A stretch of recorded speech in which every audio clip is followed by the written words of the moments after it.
quando a tímida e meiga Mira Hindley, de 18 anos, conseguiu um emprego na empresa Millwards em janeiro de 1961, ela não tinha ideia de que a trajetória de sua vida estava prestes a mudar drasticamente.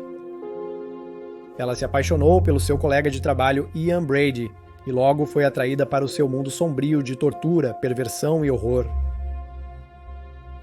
Ian Brady e Myra Hindley são dois dos assassinos em série mais conhecidos e cruéis da história britânica, mas as mortes do casal assassino deixaram inúmeras perguntas sem resposta. Quem eram Ian Brady e Myra Hindley e o que os levou a matar? Pretendemos responder a estas perguntas e mais, ao mergulharmos a fundo na vida e crimes dos assassinos de Moors.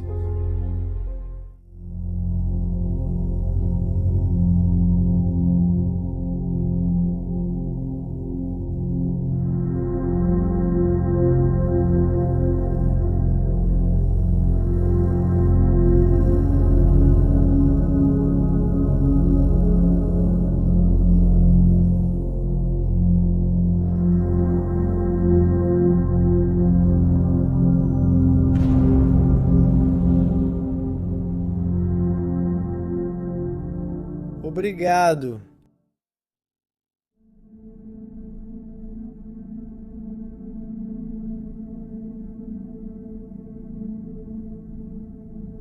Ian Brady nasceu como Ian Duncan Stewart, em 2 de janeiro de 1938, em Glasgow, Escócia. A mãe de Brady, Margaret Peggy Stewart, era uma garçonete de sala de chá que teve o filho fora do casamento. A identidade do pai biológico é incerta. Ela afirmou que o pai de Brady, um repórter de jornal, faleceu 3 meses antes do nascimento do filho.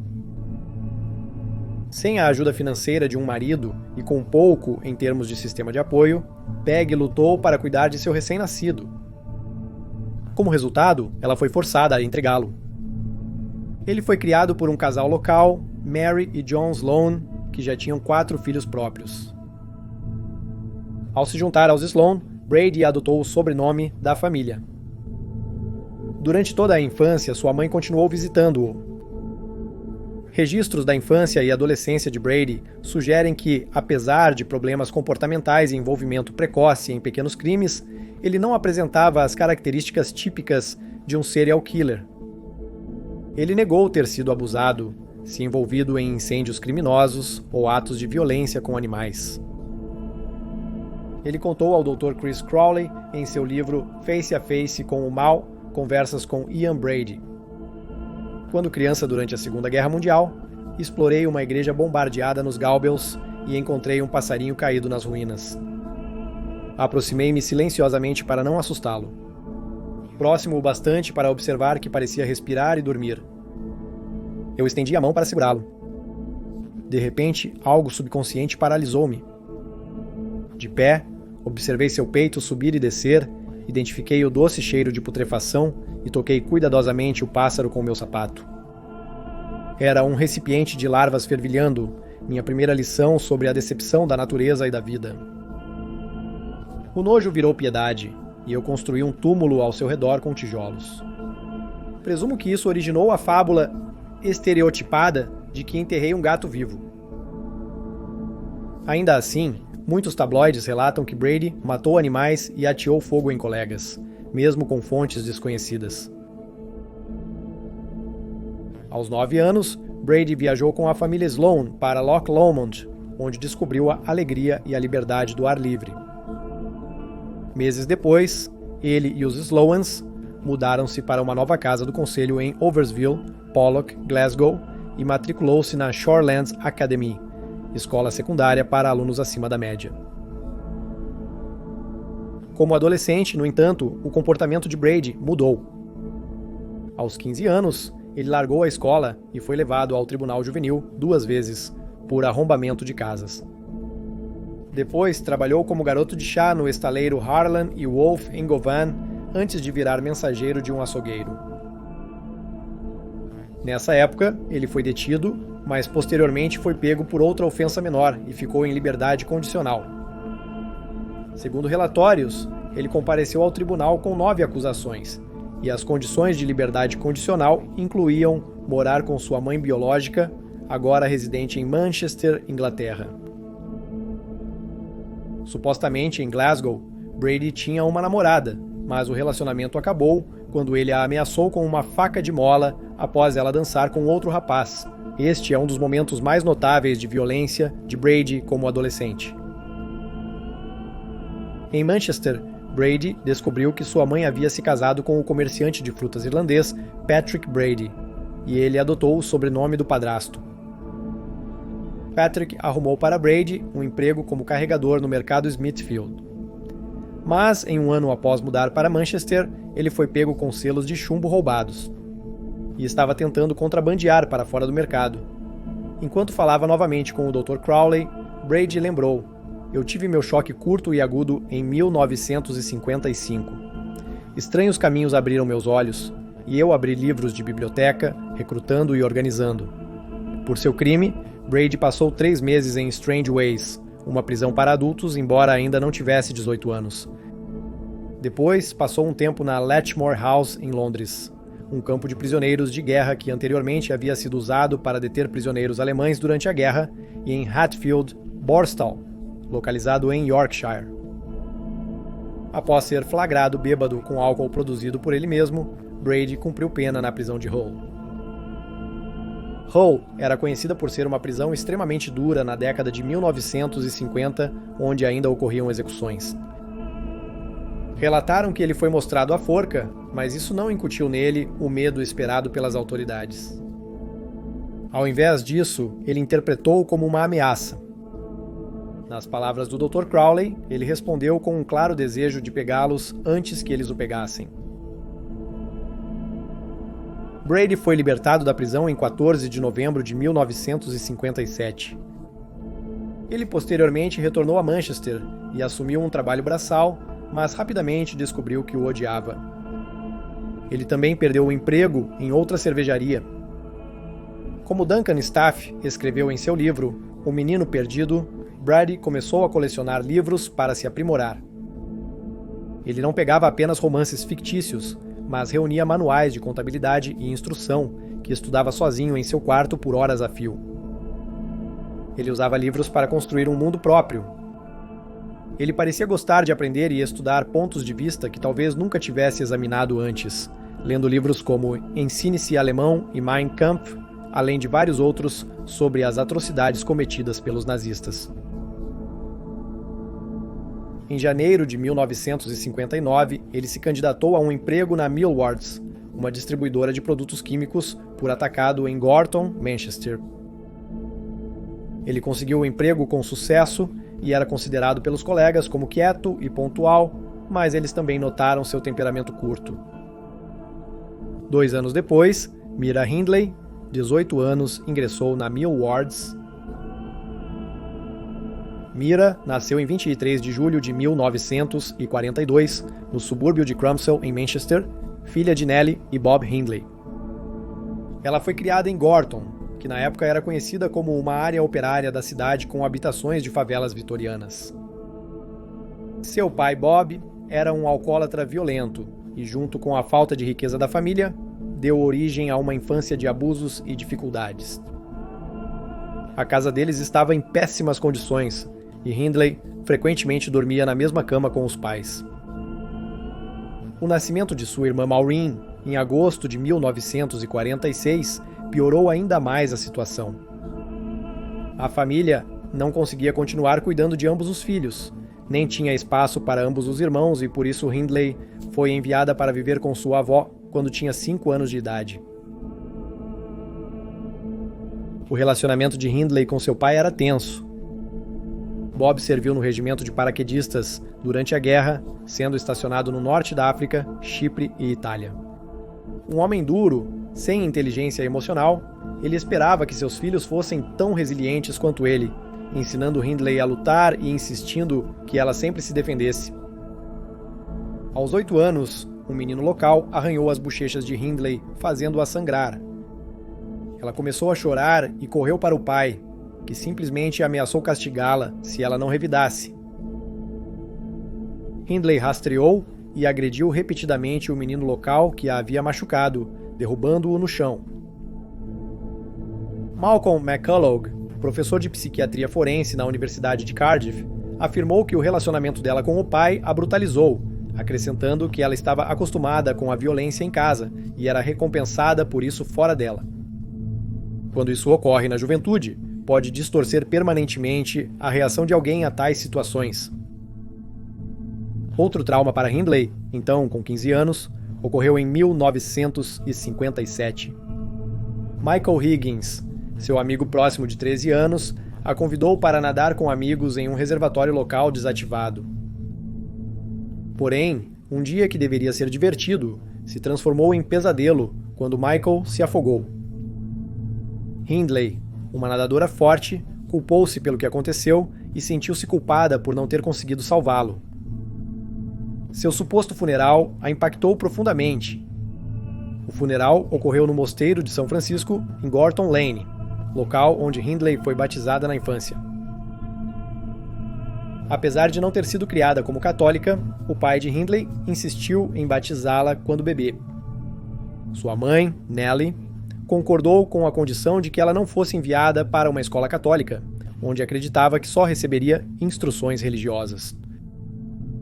Ainda assim, Hindley foi atraída para a Igreja Católica Romana à medida que crescia e começou a frequentar a escola moderna secundária Ryder Brow em Gorton, e encontrou conforto nela após a morte de sua Yotu amiga. Após o funeral de Michael, ela começou a receber instruções para a recepção formal na igreja, e fez sua primeira comunhão em novembro de 1958. Algumas fontes afirmam que Hindley se fascinou com a morte à medida que envelhecia e estudava locais que fariam outros se afastarem com nojo, como animais ou pessoas feridas, embora pareça que ela nunca causou dano ela mesma. Esse interesse pode ter se desenvolvido após a morte de Michael. Um colega de escola lembrou que ela não tinha empatia pelos outros. Se alguém se ferisse, ela não se importaria. Segundo o crime e investigação, durante a adolescência de Hindley, seu pai teve um derrame e passou a tratar a mãe dele com mais crueldade. Como resultado, uma Hindley enfurecida atacava e humilhava ele como ele havia feito com ela quando criança. O primeiro emprego de Hindley foi como escriturária júnior em uma empresa de engenharia elétrica, onde fazia recados, preparava chá e digitava. Aqui, ela era popular e benquista, tanto que quando ela perdeu seu primeiro salário, as outras garotas da empresa fizeram uma coleta para substituí-lo. Ademais, aos 17 anos, Hindley viveu seu primeiro relacionamento. Contudo, terminou após poucos meses, quando ela concluiu que o jovem era imaturo e incapaz de lhe proporcionar a vida almejada. Enquanto isso, ela frequentava aulas semanais de judô, mas percebeu que as pessoas relutavam em fazer parceria com ela, pois era incrivelmente dura e muitas vezes lenta para soltar a pegada. Ela então deixou a empresa de engenharia e conseguiu um emprego na Bradbury e Hinchcliffe, uma fabricante de máquinas, mas foi demitida após 6 meses devido a ausências repetidas. Relatos dizem que ela considerou seguir os passos de seu pai, ingressando no exército ou na marinha, e até pensou em deixar o país de vez e ir para os Estados Unidos da América. Porém, ela nunca o fez, escolhendo um cargo burocrático comum em sua cidade natal.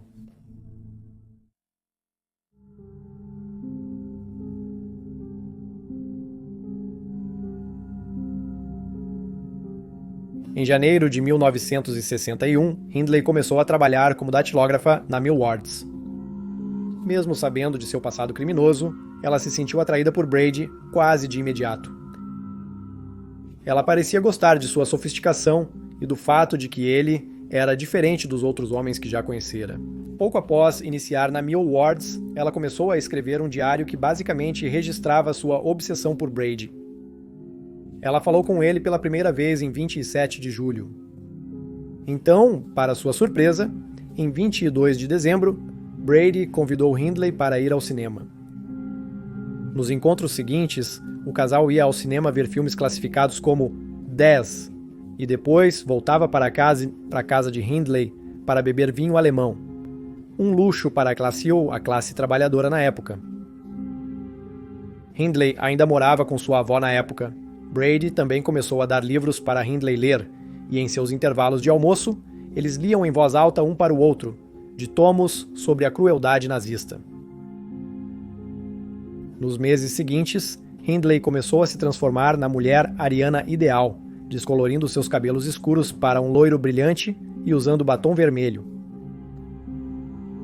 Ela ficou reservada e começou a se vestir diferente, com saias curtas, botas altas e jaquetas de couro, tornando-se irreconhecível para os que a conheciam. Ela estava muito longe agora da garota tímida, e de maneiras suaves, que começou em Mill Woods, em 1961. Ela se moldou na mulher dos sonhos de Brady, mas as coisas não eram tão brilhantes e reluzentes além da superfície. Hindley estava preocupada com alguns dos comportamentos de Brady. Em uma carta para um amigo de infância, ela relatou o momento em que ele supostamente a drogou e abusou sexualmente dela enquanto estava inconsciente. Meses depois, Hindley pediu ao amigo que destruísse a carta que ela enviara. Escrevendo sobre sua obsessão por Brady para a Comissão de Liberdade Condicional em 1978 e 1979, Hindley afirmou: "Em poucos meses, ele me convenceu de que não havia Deus algum. Ele poderia ter me dito que a Terra era plana, a Lua era feita de queijo verde e o Sol nascia no oeste. Eu teria acreditado nele. Tal era o seu poder de persuasão." Alguns relatórios sobre os crimes do casal e a vida de Hindley a referiam como sendo lavada cerebralmente por Brady. Nos meses após iniciarem o namoro, Brady e Hindley se tornaram significativamente menos sociáveis. Eles frequentavam a biblioteca, pegando emprestado livros sobre crime, tortura e filosofia, além de lerem obras de Friedrich Nietzsche, Marquês de Sade, um nobre francês que escreveu sobre fantasias sexuais violentas e cruéis, e Fyodor Dostoiévski. Eles discutiam frequentemente a ideia e faziam planos para roubar bancos. Hindley até tirou sua carteira de motorista para poder ser a motorista de fuga. Mas seus planos nunca se concretizaram. Além disso, Hindley fez amizade com o presidente do clube de rifle Shiddle, George Clitheroe, e em várias ocasiões eles visitavam os campos de tiro juntos. Clitheroe ficou supostamente intrigado com o interesse de Hindley em armas, mas arranjou para ela comprar um rifle calibre 22 de um comerciante de armas. Ela então pediu para se juntar ao clube de pistola, mas foi rejeitada porque era uma péssima atiradora e frequentemente mal-humorada. Ainda assim, ela conseguiu garantir mais 2 armas de membros do clube, incluindo uma Webley 45 e Smith Wesson 38. Brady e Hindley também eram conhecidos por gostar de fotografia. Brady já tinha uma câmera Box Brownie para fotografar Hindley e seu cachorro, Puppet, mas ele comprou um modelo mais avançado, além de equipamentos de iluminação e quarto escuro.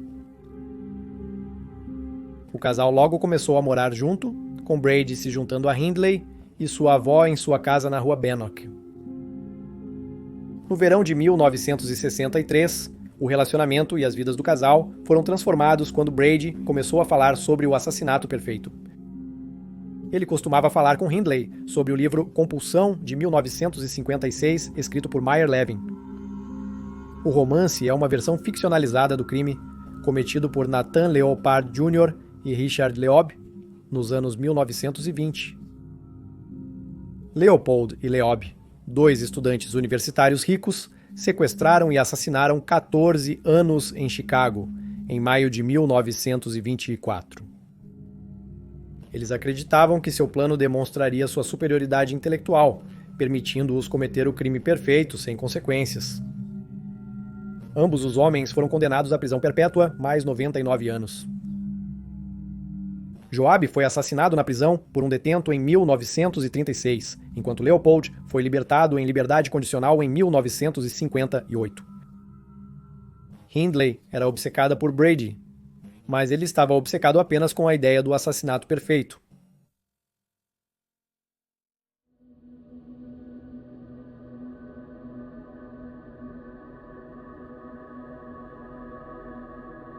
Em 12 de julho de 1967, após discutirem o desejo de Brady por um assassinato perfeito, o casal elaborou um plano. Brady instruiu Hindley a alugar uma van e ela dirigiu pelas ruas de Manchester com Brady seguindo atrás em sua motocicleta Triumph Tiger Cub, procurando sua vítima ideal. Quando ele avistava uma, piscava os faróis. O casal dirigiu pela Gorton Lane e Brady sinalizou para Hindley quando avistou uma menina de 8 anos sozinha, mas Hindley reconheceu a criança como uma vizinha de sua mãe e por isso ela continuou dirigindo. Porém, pouco 19h30, eles avistaram 16 anos enquanto ela caminhava pela Froxmere Street rumo a uma dança local. Hindley diminuiu a velocidade do seu veículo e perguntou a Pauline se ela queria uma carona. A adolescente aceitou. Na van, Hindley pediu a Pauline para ajudá-la a procurar uma luva cara que havia perdido em Saddleworth Moor. A adolescente, confiando na mulher mais velha, concordou. Mais tarde, Hindley fez declarações contraditórias sobre quem escolheu a vítima, mas também disse que um desaparecimento de uma jovem de 16 anos atrairia menos atenção do que o de 8 anos. Notavelmente, Pauline frequentou a escola com a irmã mais nova de Hindley, Maureen. Pauline e Hindley chegaram ao pântano e Brady parou atrás delas. Hindley acalmou Pauline, afirmando que só estava ajudando a encontrar a luva. Mas ao chegar, Brady pegou a adolescente e foi para um local escondido e isolado com ela, enquanto Hindley esperava na van.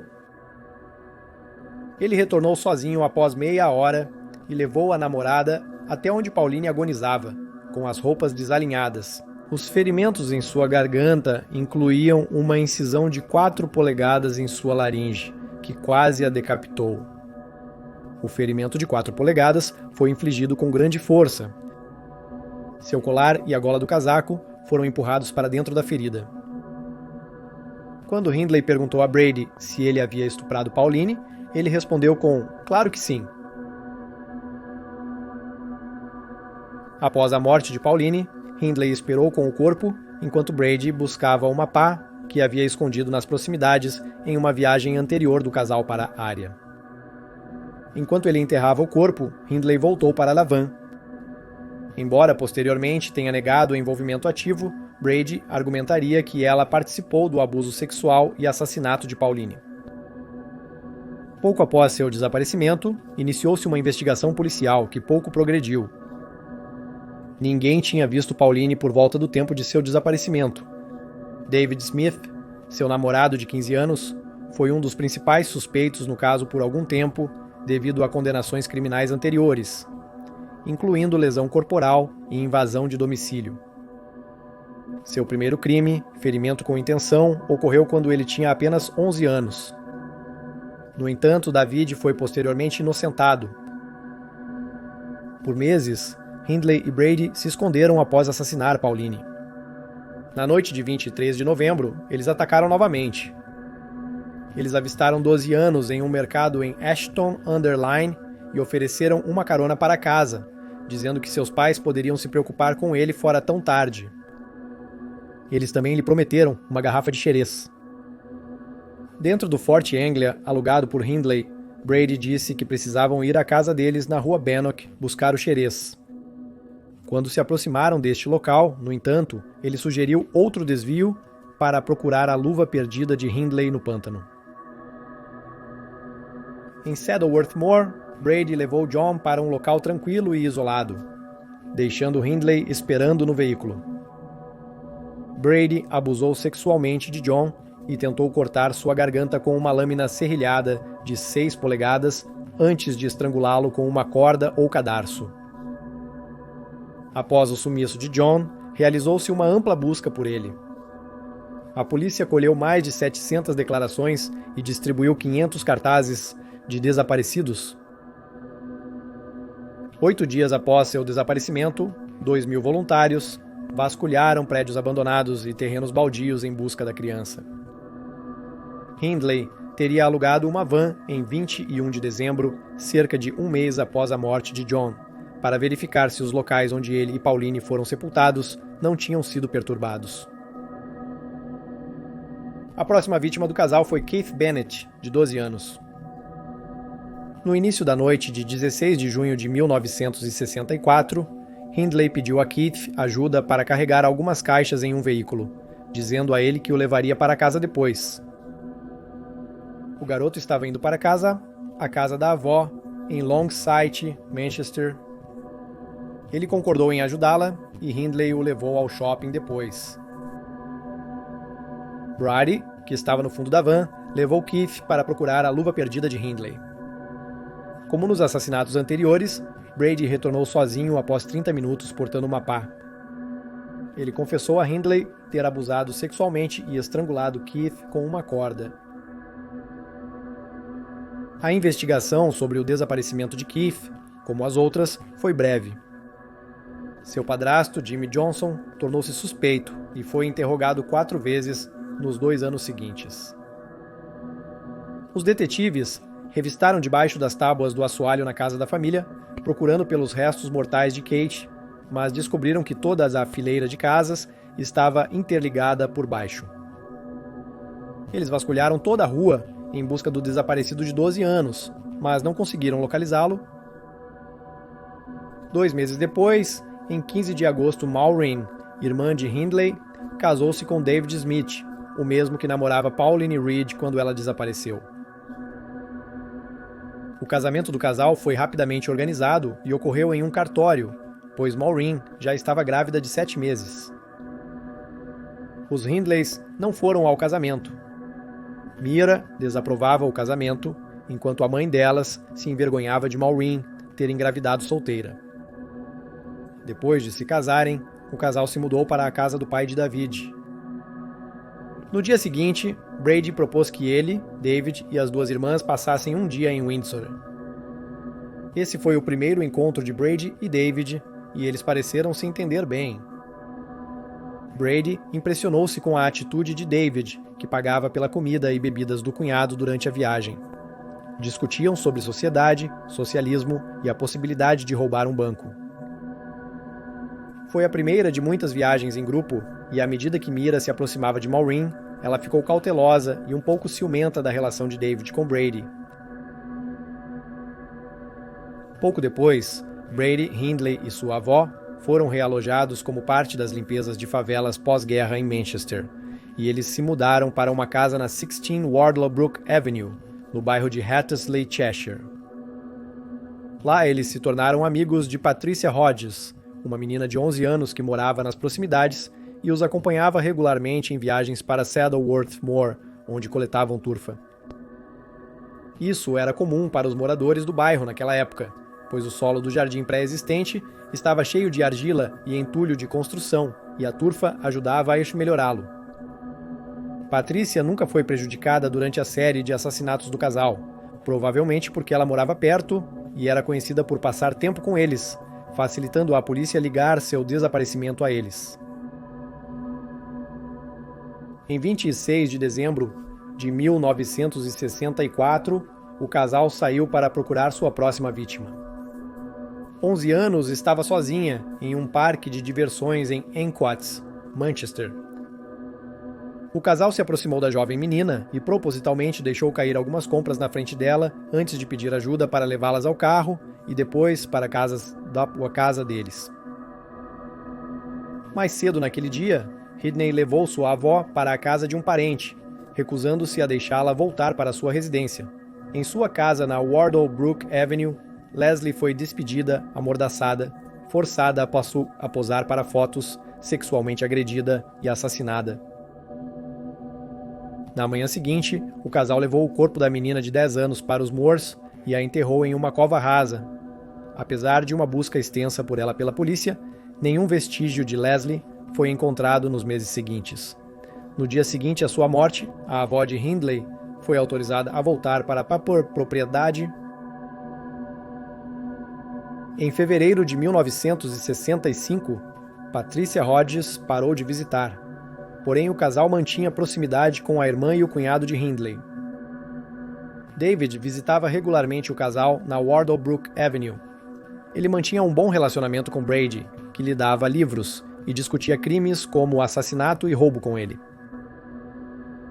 No 23º aniversário de Hindley, em 1965, Maureen e David mudaram-se para um bloco de apartamentos em Underwood Court, próximo a Wardle Brook Avenue.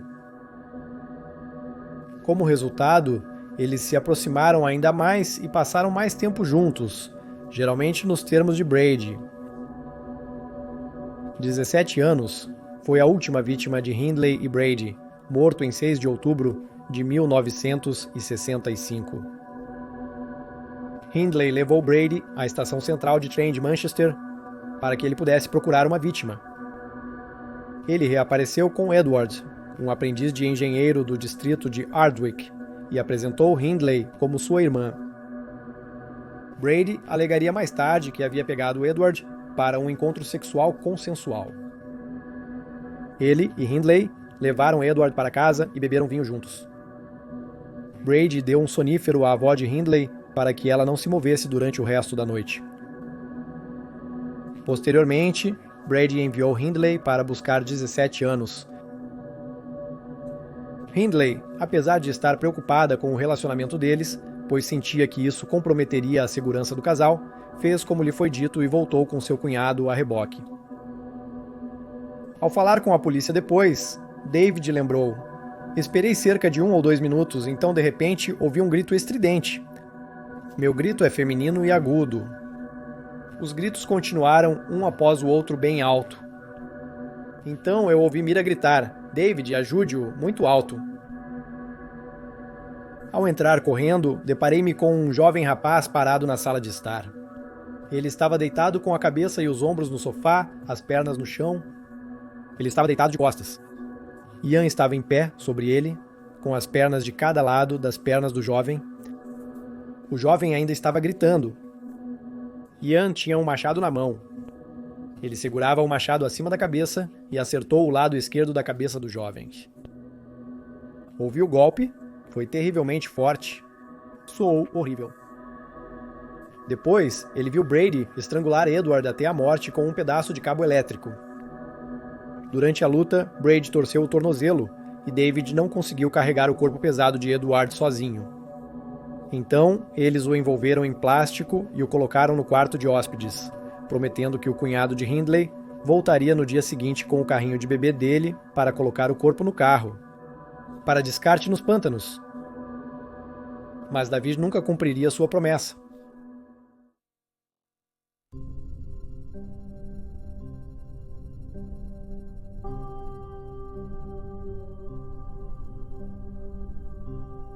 Após o assassinato, David voltou para casa.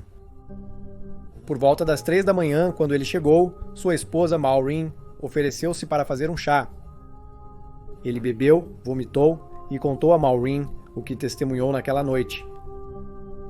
Ele aguardou o amanhecer e às 6h10 da manhã saiu para uma cabine telefônica no condomínio, onde ligou para a delegacia de polícia de Hyde e relatou os acontecimentos da noite anterior. O superintendente Bob Talbert, da divisão de polícia de Stalybridge, e um sargento detetive foram à residência dos Hindley. Ele foi até a porta dos fundos da casa e perguntou a Hindley se seu marido estava. Ela disse que não tinha marido e levou o policial à sala, onde Brady escrevia para seu empregador sobre a lesão no tornozelo. Talbot explicou que estava investigando um ato de violência envolvendo armas que havia ocorrido uma noite antes, e olhou ao redor da casa. A polícia pediu para entrar no quarto extra trancado, mas Hindley alegou que a chave estava em seu trabalho. Quando os oficiais se ofereceram para ir buscar, Brady pediu que ela entregasse a chave à polícia. E assim ela fez. Ao retornarem, os oficiais prenderam Brady por suspeita de assassinato. Apesar dos argumentos, Ed e eu brigamos e a situação ficou fora de controle. Porém, os oficiais duvidaram dele e o interrogaram. Brady afirmou que após brigar com Edward, ele e David o mataram. Ele também afirmou que Hindley apenas fez o que lhe foi dito. Hindley não foi presa de imediato, porém, exigiu acompanhar Brady à delegacia, levando seu cachorro Puppet. ela se recusou a declarar sobre a morte de Edward. Hindley afirmou que foi apenas um acidente e foi liberada para casa naquele dia, com a condição de retornar à delegacia na manhã seguinte. Nos próximos 4 dias, ela visitou Millwoods e pediu dispensa para receber benefícios de desemprego. Enquanto lá, ela encontrou e queimou em um cinzeiro um envelope de Brady. Ela alegou mais tarde que não o abriu, mas acreditava que continha planos para um assalto a banco. Em 11 de outubro, Hindley foi presa, detida e acusada de cumplicidade no assassinato de Edward Evans. Ela foi detida na prisão H.M. Heisley. Os investigadores suspeitaram que o casal tinha múltiplas vítimas, quando começaram a revistar a casa deles na avenida Wardlebrook e encontraram um caderno contendo o nome John Kilbride. Eles se voltaram para David, que disse que Brady havia pedido de volta qualquer coisa que pudesse incriminá-lo, incluindo os livros sobre temas como assassinato e tortura. Então, ele guardou os itens na mala. David, porém, não sabia onde Brady tinha levado as malas depois, mas notou que seu cunhado tinha um interesse por estações de trem. Em 15 de outubro, as autoridades foram à estação de trem e descobriram que o escritório de bagagens esquecidas tinha as malas de Brady. O bilhete de reivindicação foi encontrado no livro de orações de Hindley. Dentro de uma mala, foram encontradas 9 fotos pornográficas de Leslie Downey e uma gravação de áudio de 16 minutos de uma menina gritando, chorando e implorando para voltar para casa. As vozes de Hindley e Brady também eram nítidas na gravação. Enquanto procuravam mais informações sobre Hindley e Brady, os oficiais de justiça encontraram sua vizinha, Patricia Hodges, que agora tem 12 anos. Ela informou que foi levada diversas vezes para Saddleworth Moor e indicou às autoridades os locais preferidos do casal. Isso ajudou a restringir os locais onde eles deveriam procurar por evidências, e no dia 16, eles descobriram um osso do braço protrudindo do chão. Acreditava-se originalmente que era de John Kilbride, mas na verdade era de Leslie Downey. Seu corpo ainda era identificável, e sua mãe reconheceu suas roupas, que haviam sido agrupadas em seu túmulo aos seus pés. Ao vasculhar as malas de Brady, os policiais também encontraram imagens de certos locais nos pântanos. David Smith contou à polícia que seu cunhado havia se gabado de ter provas fotográficas de vários assassinatos. E então, os investigadores acreditaram que essas fotos eram de cemitérios, e eles pediram ajuda aos moradores locais familiarizados com a terra para identificar esses lugares. Em 21 de outubro, as autoridades encontraram o corpo de John Kilbride, menino de 12 anos. No mesmo dia, Hindley e Brady compareceram ao Tribunal de Magistrados de Hyde. Ambos foram acusados pela morte de Leslie e levados separadamente. Depois, cada um foi mantido sob custódia por uma semana. 7 dias depois, eles fizeram uma aparição de 2 minutos no tribunal novamente e, mais uma vez, foram mantidos sob custódia. Enquanto isso, os investigadores suspeitavam que o casal estava envolvido em mais de 3 desaparecimentos, mas as buscas foram interrompidas após a descoberta dos restos mortais de John Kilbride, devido às condições climáticas ruins quase em novembro. Quando confrontado sobre as fotos de Leslie, Brady admitiu tê-las tirado, mas alegou que ela foi levada para sua casa e depois embora por 2 homens desconhecidos. Ele afirmou que a menina de 10 anos estava viva quando os homens a levaram.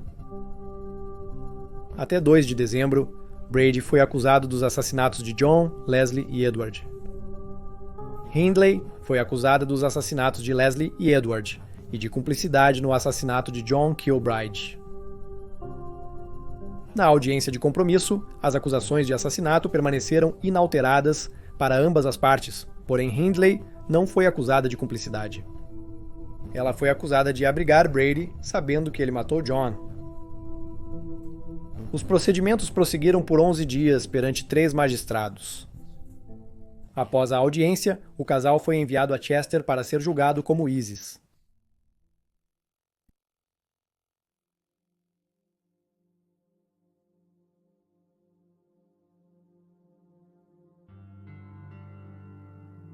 Na preparação para o julgamento, a polícia decidiu examinar Puppet, o cachorro de Hindley, para determinar sua idade. Muitas fotos dos pântanos mostravam Puppet, por vezes filhote. Saber sua idade os ajudaria a determinar quando foram tiradas. No entanto, Puppet foi submetido à anestesia geral para o exame e ele não acordou. Hindley, furiosa, acusou a polícia de matar seu cachorro. Os investigadores perceberam que foi a primeira vez que a viram realmente chateada. Em uma carta para sua mãe, Hindley expressou sua desolação pela perda de seu cachorro, escrevendo que sentia como se seu coração tivesse sido despedaçado.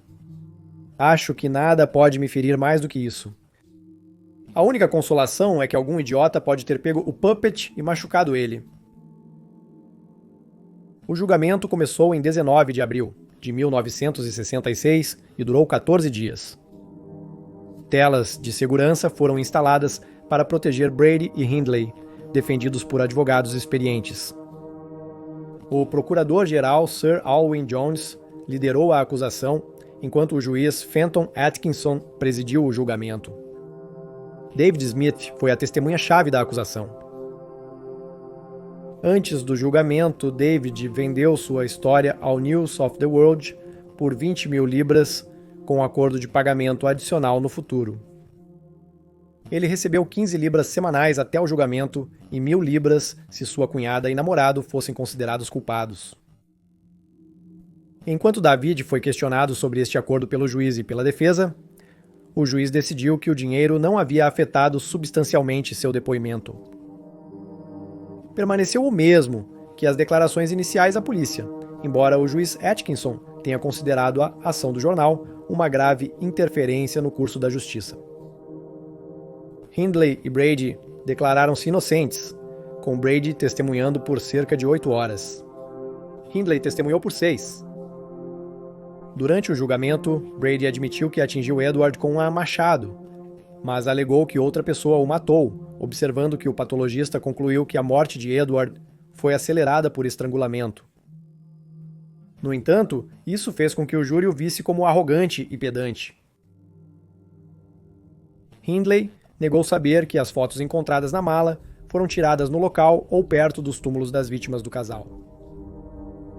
Ao ouvir a fita de áudio com sua voz de Brady e Leslie, Hindley admitiu que sua postura em relação ao garoto de 10 anos havia sido brusca e cruel, mas alegou que era apenas porque ela estava com medo de que os gritos da criança chamassem atenção. Ela alegou que quando Leslie foi despedida, estava no andar de baixo. Quando suas fotos estavam sendo tiradas, ela olhava pela janela e quando Leslie era estrangulada, Hindley enchia sua banheira. Nem Brady, nem Hindley admitiriam que era a voz de Leslie na fita, e então a polícia teve que pedir à mãe dela para identificá-la, forçando-a a ouvir os últimos momentos de tormento de sua filha. Em 6 de maio de 1966, após deliberar por pouco mais de 2 horas, o júri concluiu que Brady e Hindley eram culpados de todas as acusações.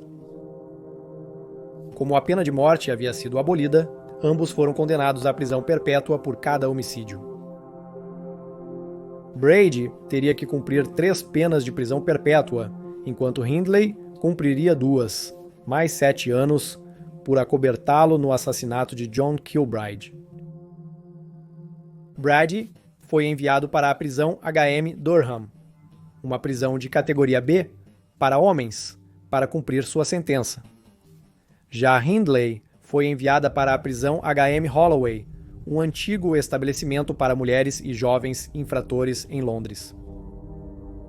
No final do julgamento, o juiz Fenton Atkinson os descreveu como 2 assassinos sádicos de extrema depravação e recomendou que passassem muito tempo na prisão antes de serem considerados para a liberdade condicional. Ele não viu possibilidade de reabilitação para Brady, mas sentiu que Hindley teria uma chance quando livre da influência do namorado, afirmando: "Embora acredite que Brady seja perverso além da crença sem esperança de redenção, não posso sentir que o mesmo seja necessariamente verdadeiro para Hindley, uma vez longe de sua influência por anos." Posteriormente foi descrita como uma testemunha quieta, controlada e impassível, que mentiu sem remorso.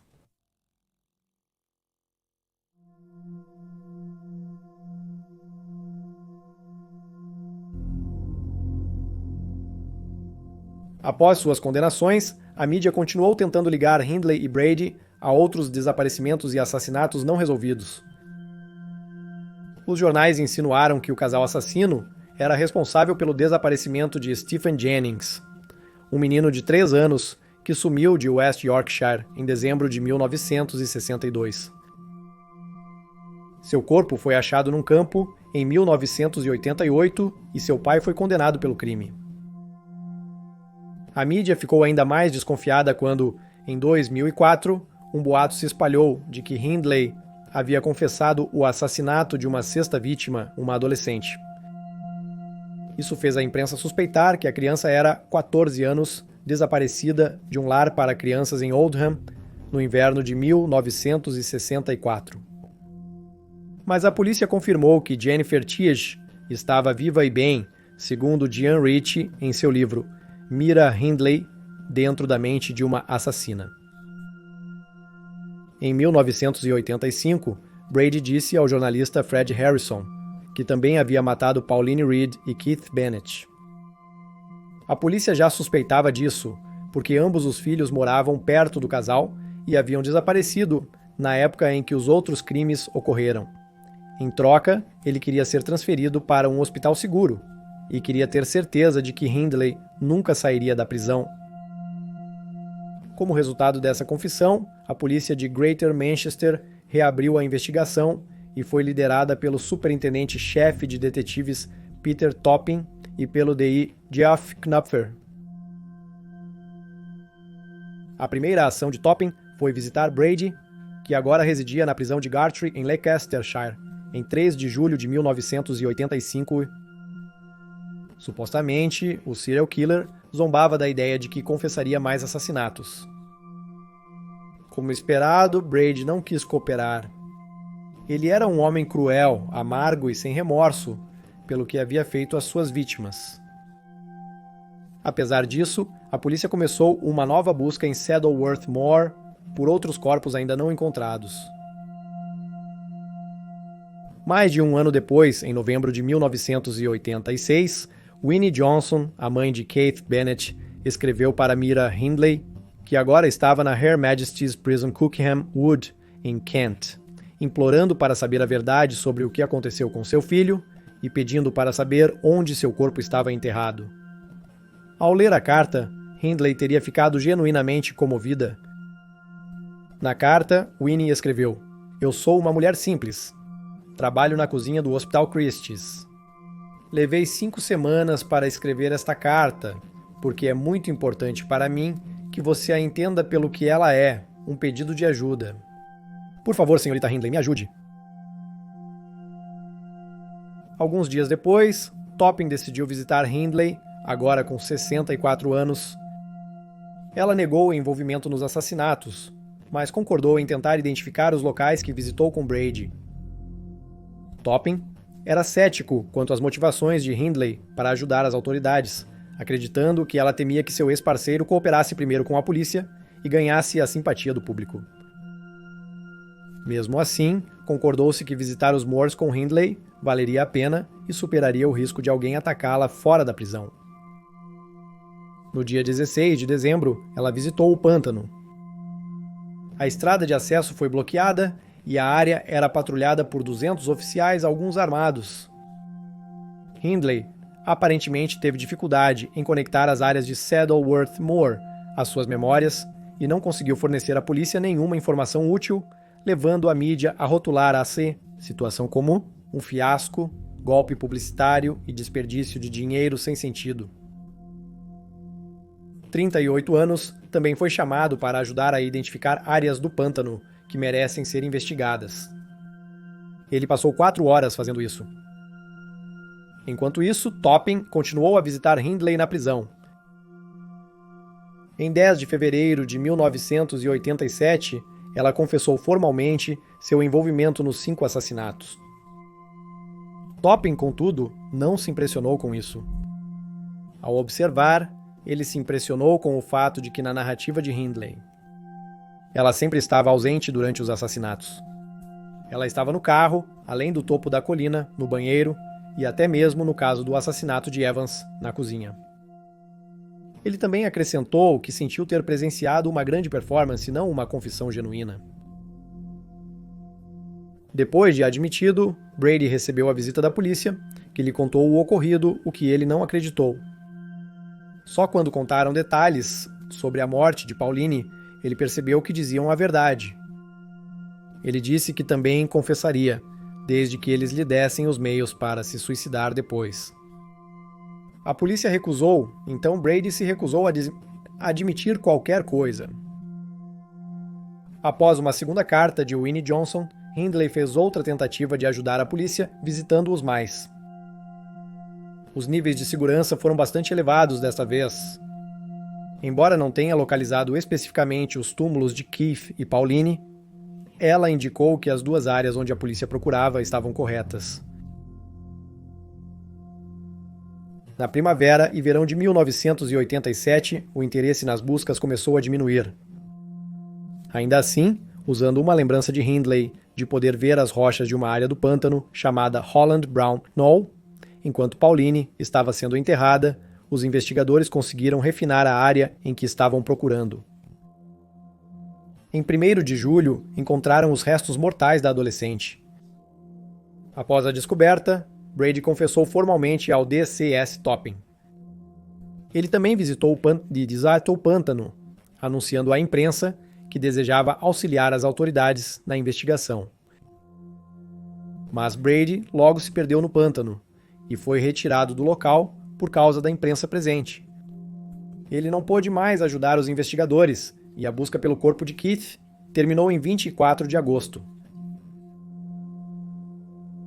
Em sua declaração à imprensa após sua confissão, Heaney discutiu suas experiências religiosas na prisão, as cartas que havia recebido de Winnie Johnson e o motivo pelo qual ela havia por tanto tempo negado sua culpa.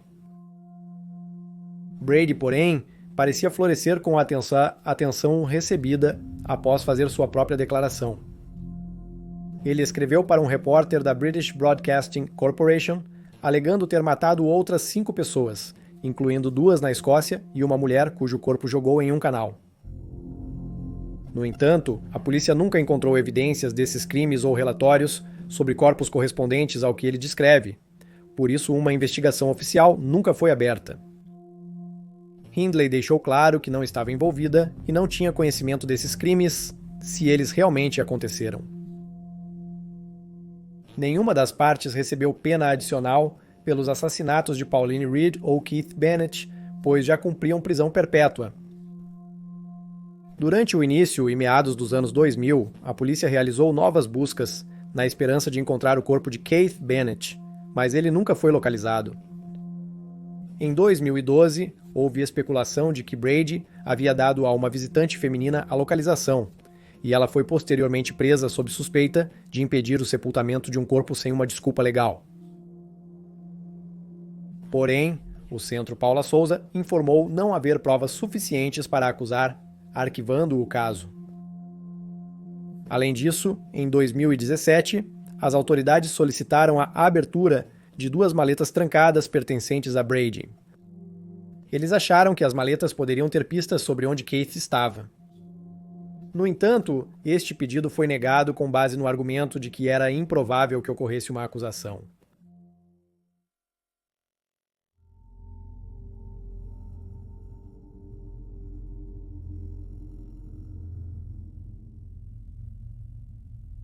No Her Majesty's Prison Durham, Brady solicitou viver em isolamento.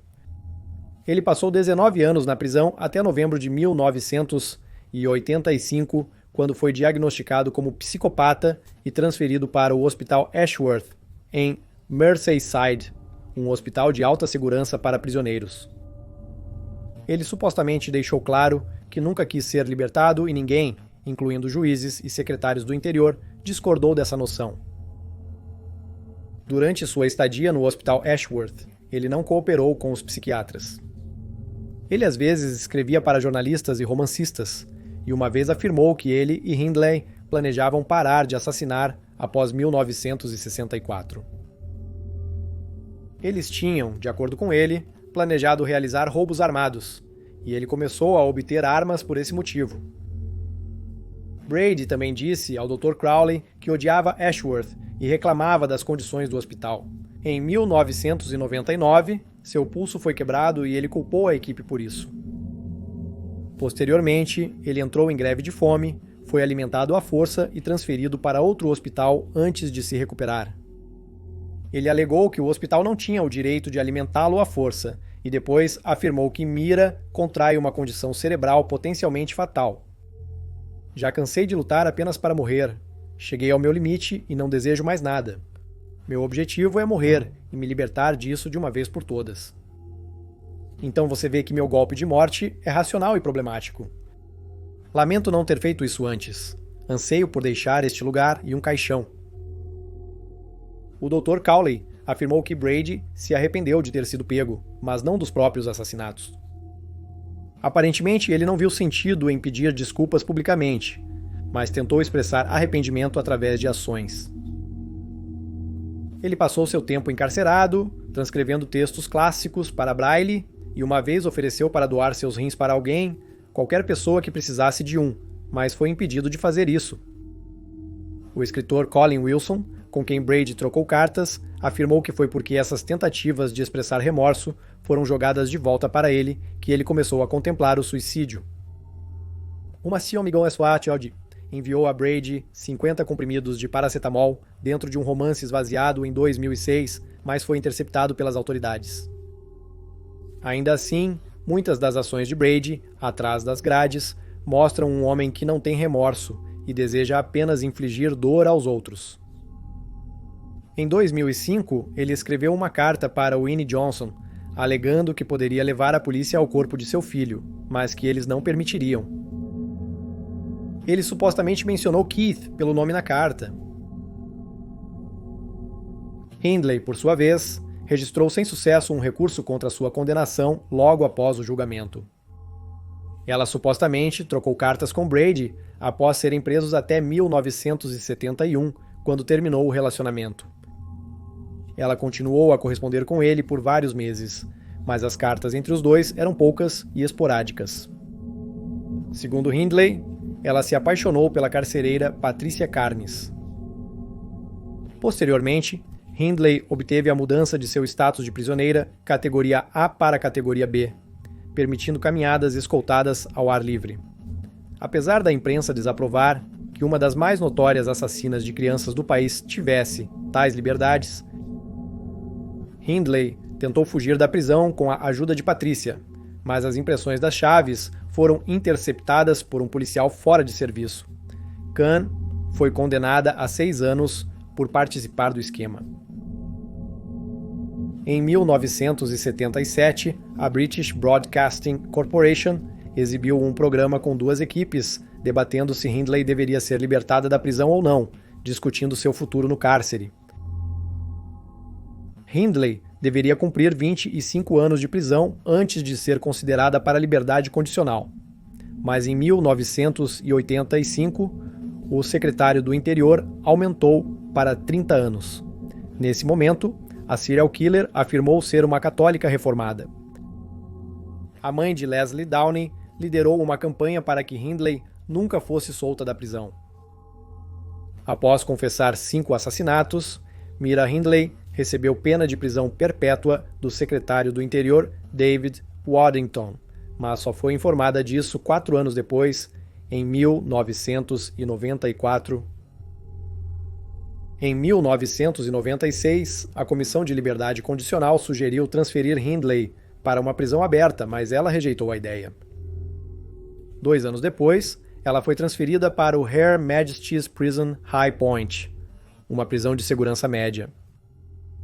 Ela fez 3 apelos pela sua liberdade entre 1997 e 2000, mas cada um foi rejeitado pelos tribunais. Na prisão, ela aprendeu a tocar violão, começou a tricotar e obteve um diploma pela Open University. Ela também foi premiada por uma música que compôs e gravou.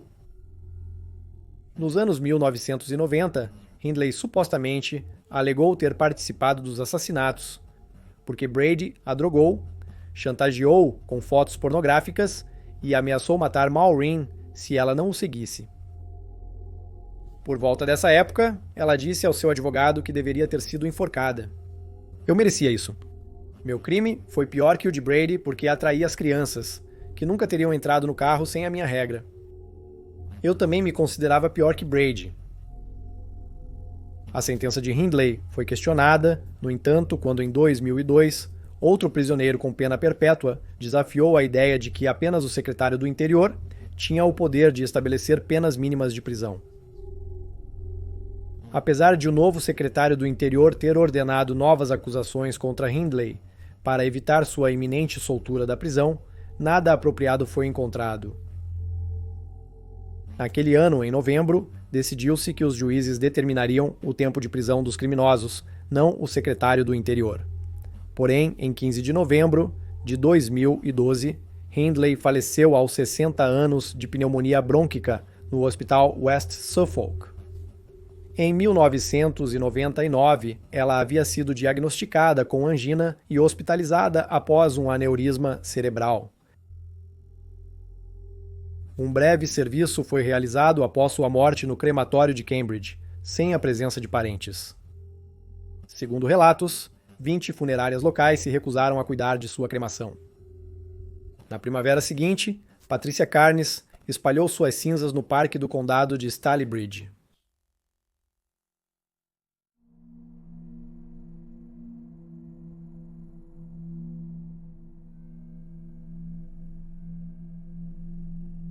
Em 2012, Brady fez outra greve de fome, querendo acabar com a própria vida.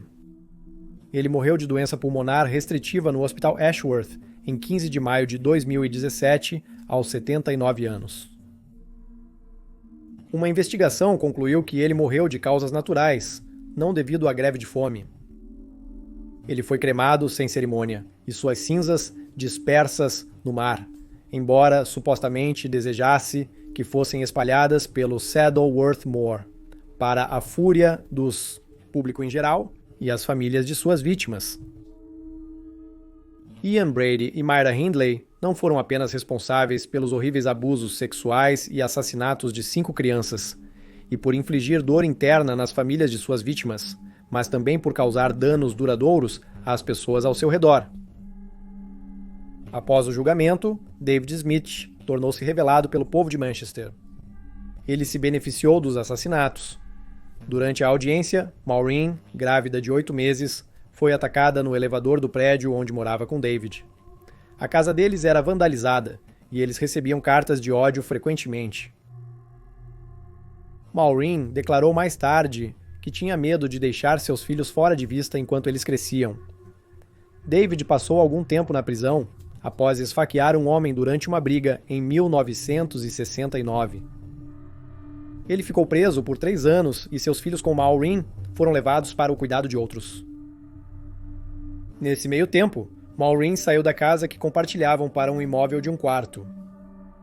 Ela começou a trabalhar em uma loja de departamentos, mas continuou sofrendo com campanhas e petições que exigiam sua remoção do condomínio onde residia. Ela não recebeu o apoio de sua família, já que sua mãe apoiou Myra durante o julgamento. Após sair da 24 anos, David se mudou para morar com uma menina de 15 anos, que posteriormente se tornou sua segunda esposa. Ele também obteve a custódia de seus 3 filhos. Ele e Maureen se divorciaram em 1973 e ela se casou com um caminhoneiro, tendo uma filha com ele. Maureen se reconciliou com a mãe e elas visitaram Hindley na prisão. Maureen morreu em 1980 de uma hemorragia cerebral. No seu funeral, o pai de John Kilbride tentou atacar a filha do marido de Maureen de um casamento anterior, confundindo-a com Hindley. Winnie Johnson, mãe de Keith Bennett, visitou Saddleworth Moor em busca de indícios do corpo do filho até seu falecimento em agosto de 2012. Em 1987, o conselho local decidiu demolir a casa de Brady e Hindley na Wardlebrook Avenue, devido ao excessivo interesse da mídia, gerando desconforto aos moradores. Embora Brady fosse o responsável por abusar sexualmente das crianças e portar a arma, Hindley levou grande parte da culpa e do ódio do público, agravado por suas tentativas de obter liberdade e por ter esperado cerca de 20 anos para confessar seu envolvimento nos crimes. Para muitos na época, seu envolvimento em atos tão brutais e cruéis chocou o sistema. Ainda hoje, é difícil para as pessoas aceitarem a ideia de uma mulher agressiva cometendo crimes terríveis. A autora Helen Bush descreveu Hindley como sinônimo da ideia de maldade feminina. O que motivou Hindley, se ela realmente foi ameaçada e chantageada por Brady, ou se foi porque ela queria alimentar seus próprios impulsos sinistros, provavelmente nunca saberemos. Similarmente, seu envolvimento nos crimes permanecerá incerto. Só temos a palavra dela para saber o quanto ela participou. Brady, por outro lado, parece exibir as características da maioria dos serial killers. Uma ausência de culpa, uma necessidade perversa de provocar vítimas e um desejo por poder e fama. O mal de Mira Hindley e Ian Brady persiste até hoje. Embora tenham confessado 5 assassinatos, muitos acreditam que há várias outras vítimas ainda a serem encontradas.